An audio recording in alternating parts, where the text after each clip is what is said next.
Salam saudara yang dikasihi Tuhan, senang bisa berjumpa lagi dalam renungan hari ini. Saya ingin membagikan firman Tuhan, tapi sebelumnya mari kita berdoa.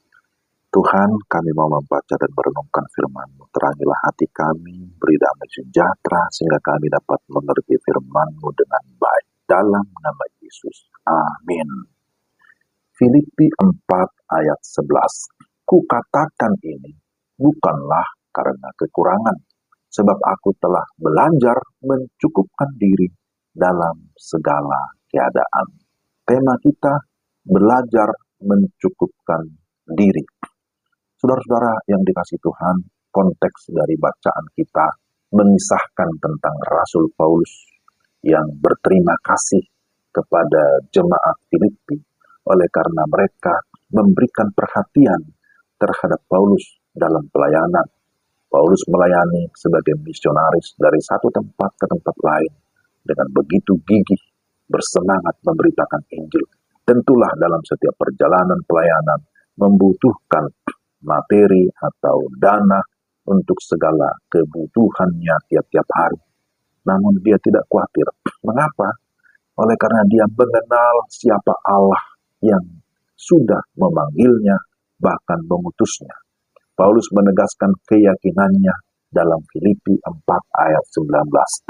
Allahku akan memenuhi segala keperluanmu menurut kekayaan dan kemuliaannya dalam Kristus Yesus.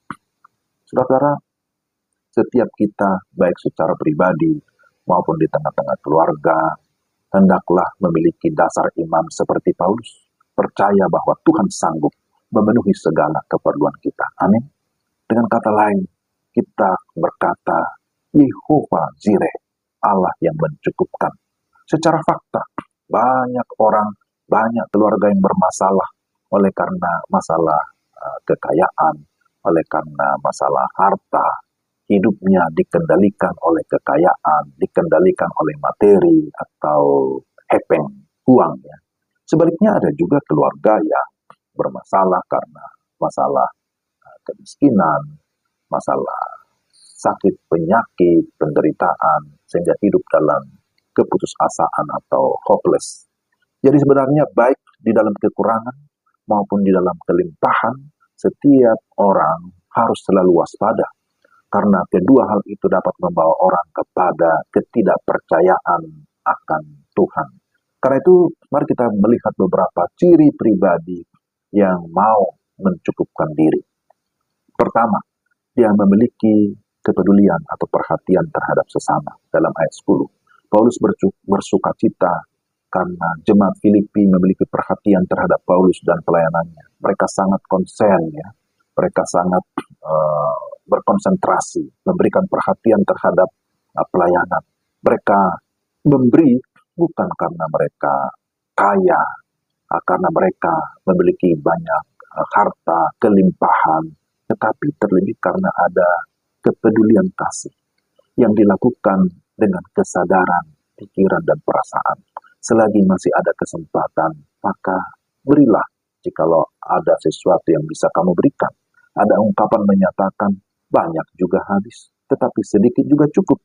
Jadi yang penting adalah pola pikir yang diubahkan, sehingga kita memiliki satu kepedulian terhadap yang lain.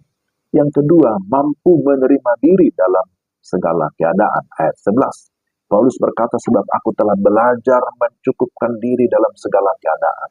Dalam segala hal dan dalam segala perkara tidak ada sesuatu yang merupakan rahasia bagiku. Baik dalam hal kenyang maupun dalam hal kelaparan. Baik dalam hal kelimpahan maupun dalam hal kekurangan. Ketika Paulus menulis surat ini, saudara-saudara, dia sedang berada di penjara. Satu situasi yang tidak pasti, yang tidak menyenangkan. Namun sekalipun demikian, dia tetap dapat menerima keadaan itu. Dia mau belajar menerima keadaan, mencukupkan diri, sekalipun dalam kekurangan. Seperti Tuhan Yesus ajarkan di dalam doa, berilah kami pada hari ini makanan kami secukupnya.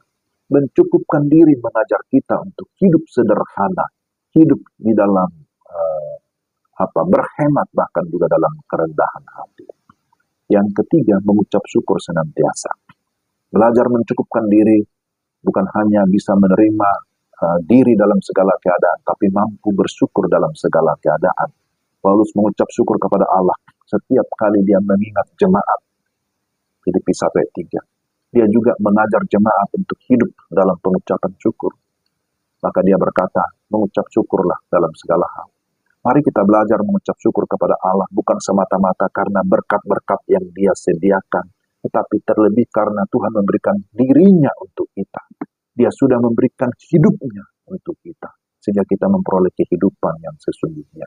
Jadi saudara, mari kita belajar secara pribadi di tengah keluarga mencukupkan diri dengan cara bahwa pertama kita mau memiliki kepedulian terhadap sesama.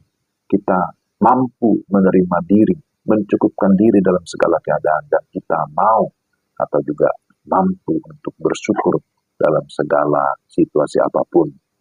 Bahwa bersyukur itu akan mendatangkan berkat. Tapi sebaliknya, bersungut-sungut atau hidup dalam keluhan itu tidak akan pernah bisa menyelesaikan masalah apapun. Mari kita berdoa.